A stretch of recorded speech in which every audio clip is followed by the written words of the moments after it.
Remember pounding cheap brews like Schaefer and Hamm's back in the day?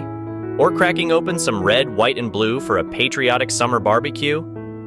Today, I want to take a nostalgic trip down beer memory lane and talk about some iconic brews that many of us used to love. From short-lived fads like Bud Dry to regional favorites lost to time, we're raising a foam-topped glass to the iconic frugal brews of yesterday.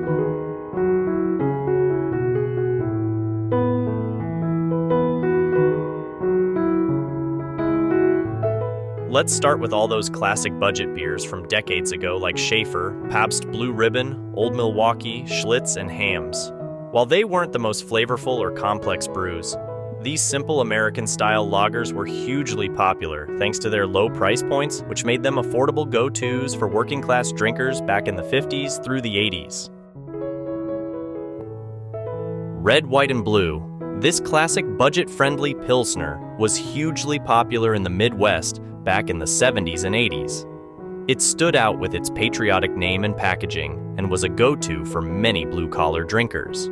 Unfortunately, Red, White, and Blue slowly faded from popularity over the years as younger generations turned to craft beers and imports before it was finally discontinued in the early 2000s. Who could forget Hamm's beer? This super cheap, no-frills lager was once the king of budget brews back in its heyday. Originating from Minnesota, Hamm's dominated the Midwest by marketing itself as a smooth, easy drinking option for construction workers, factory employees, and working-class drinkers. It grew steadily from its 1865 origins to reach peak popularity in the 1950s to 1970s, when it was the fifth best-selling beer in America. Its catchy, "From the Land of Sky Blue Waters" tagline made Hamm's instantly recognizable, and the brand sponsored various sports from baseball to bowling to expand its blue-collar appeal. By keeping costs down and quality consistent, generations made Hamm's their affordable go-to for parties or casual drinking after work. However, as competition heated up and new beers entered the market, Hamm's slowly declined through the 1980s to 90s. Consumers gravitated to specialty imports or more flavorful craft beers rather than bland macro lagers like Hamm's.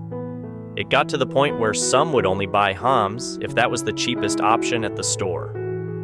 While not officially discontinued yet, Hamm's has disappeared from most shelves and bars outside its Midwest stronghold. And even in its home region, you'll have to look hard to find Hamm's still available compared to the mountains of other beer choices these days. But for those of us who remember its peak, Hamm's definitely deserves a nostalgic toast for being a simple, dependable blue-collar brew through the golden age of beer. Besides all those classic budget beers like Old Milwaukee, PBR, and Hamm's, I also want to shout out Bud Dry as another alternative that enjoyed its 15 minutes of fame before getting discontinued. Bud Dry originally hit the market in 1989 as a line extension from Budweiser, aiming at health-conscious drinkers. With fewer calories and lower carbs, this pale lager was big in the early 90s among people watching their weight, but still wanted to enjoy a brew at parties or bars. Its popularity soon faded, though, as the low-carb fad waned, and the famous Budweiser frogs eventually stopped croaking Bud Dry on TV. It couldn't compete with the rise of craft beers either, and by the late 1990s, Bud Dry sales slowed to a trickle, even with promotions like sponsoring extreme sports. Most drinkers had moved on to something new and more flavorful. By 2005, Bud Dry was pulled off the shelves for good, ending its short-lived trendy run. No video on classic cheap brews would be complete without paying respect to Pabst Blue Ribbon, simply known as PBR to its legions of longtime loyal fans. Originally founded all the way back in 1844, PBR embodied the very definition of a working class.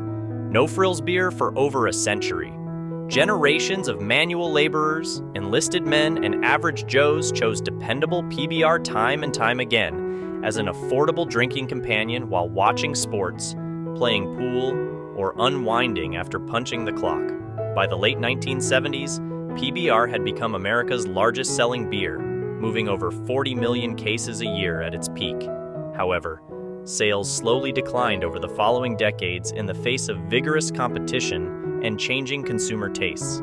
But just when it seemed destined for the discontinued scrap heap like Schaefer and Hamm's, hipsters and irony-loving drinkers rescued PBR from extinction in the early 2000s. Thanks to image makeovers repositioning it as a retro chic, anti-establishment brew, Pabst enjoyed an unexpected rebirth and regained its crown as the champion of budget brew aficionados.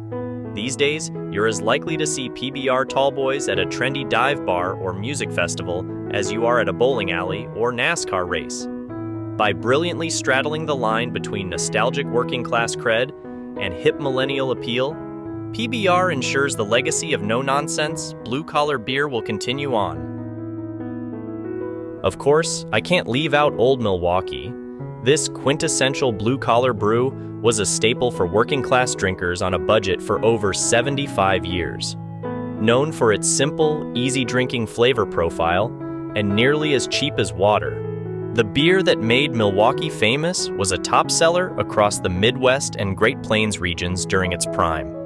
Old Milwaukee traced its roots back to the 1890s, but it was in the post-Prohibition 1940s and 50s when it began building its reputation as an affordable, dependable Pilsner you could enjoy session after session without breaking the bank.